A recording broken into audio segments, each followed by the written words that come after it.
이렇게 경제 여건이 좋지 않다 보니 금리 인하는 필연적이었다는 것이 대체적인 시각입니다. 하지만 수출과 투자가 동반 부진에 빠져 있고 또 미중 무역 분쟁 등 글로벌 리스크도 산적한 상황이라 이 금리 인하 효과가 미미할 수 있다는 분석이 나옵니다. 또 부동산 시장만 자극할 수 있다는 우려의 목소리도 함께 높게 나오고 있습니다. 이어서 조정현 기자입니다.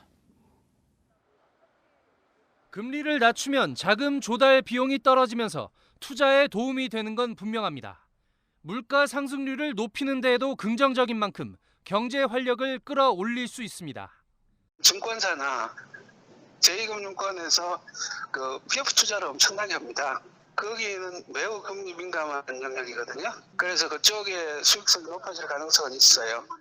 하지만 한 번의 금리 인하로 경기가 개선되긴 어렵다는 분석이 지배적입니다.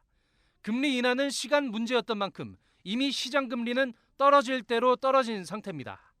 미중 무역 분쟁과 일본의 수출 규제는 경제의 버팀목인 수출과 투자를 동시에 악화시킬 수 있는 대형 악재인데 현재로선 해법이 분명하지 않습니다. 오히려 금리 인하가 부동산 시장만 띄울 수 있습니다.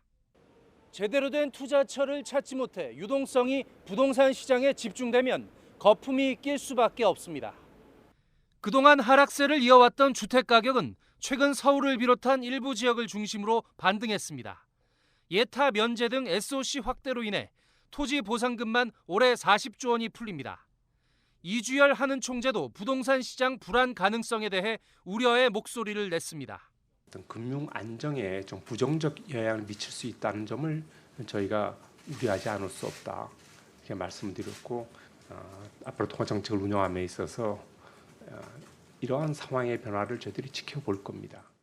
금리를 내리는 통화 정책과 추경 같은 재정 정책에 그치지 않고 생산성 개선처럼 전 산업의 구조 개혁이 뒤따라야 한다는 지적이 나오고 있습니다.